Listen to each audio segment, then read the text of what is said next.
Very warm welcome to Saurav Sir's classes. Today's tutorial will be on eco tricks.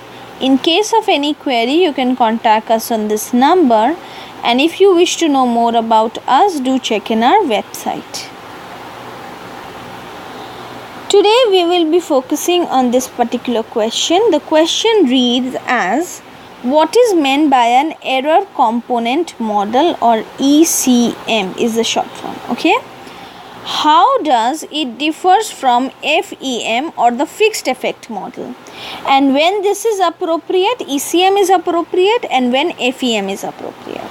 Now let me start with the story. If the dummy variables that are used in the regression models in a particular model do not represent a particular knowledge of the true model, so lack the knowledge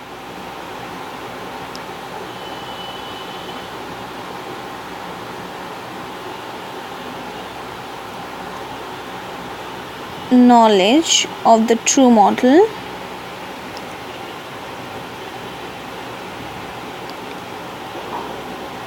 then we can express it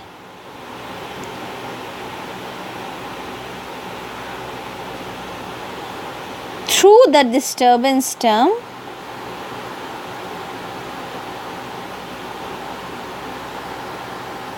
okay, and this approach is captured by the error component model, and that's why it's an error component model. So that's why that is the name. Okay, and it also has a name. It is also called random effects model. Okay, so the basic idea, so let me write the equation. So say CIT, this is information about different companies, car companies. So one, I have an intercept value, then I have different explanatory variables. Okay, B4 LFIT, and say then I have my error term. Now the basic difference between the error component model and the fixed effect model is that in the fixed effect model you will find that the intercept term,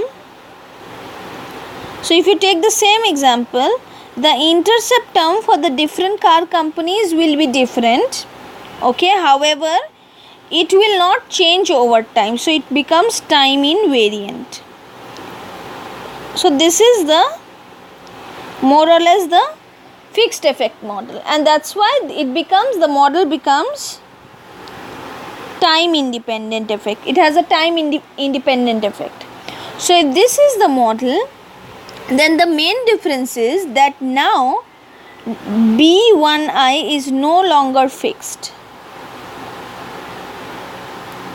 It is different for different car companies, and it will also change over time.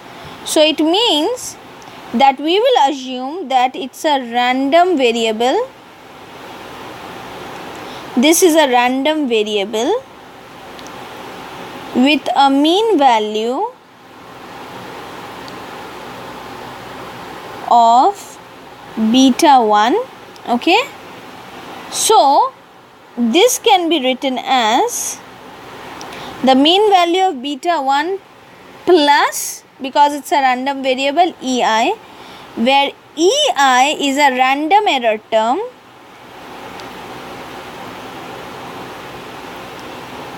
with a mean, okay, random error term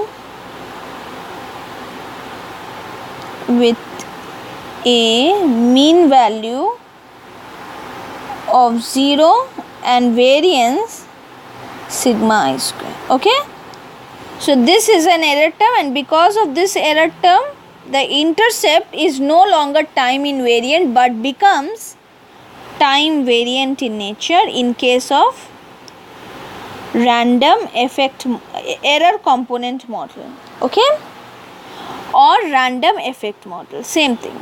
Now the next part of the question is when is ECM is appropriate. Now error component model will be appropriate if the error term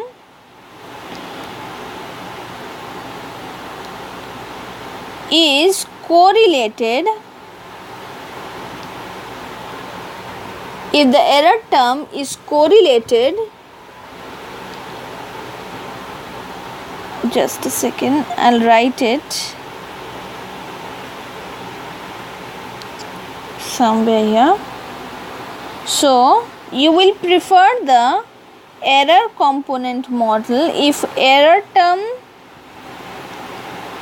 and the regressors are uncorrelated, and you will prefer the fixed effect model if error term and the regressors are correlated. Okay. So in this particular tutorial we have discussed what is error component model, or also known as random effect model, how it is different from the fixed effect model, when we will use the error component model, and where we will use, or where the fixed effect model will be appropriate. So I hope this short tutorial on Econometrics was helpful, and if it was, then please hit the like button, subscribe to our channel, and thank you so much for watching.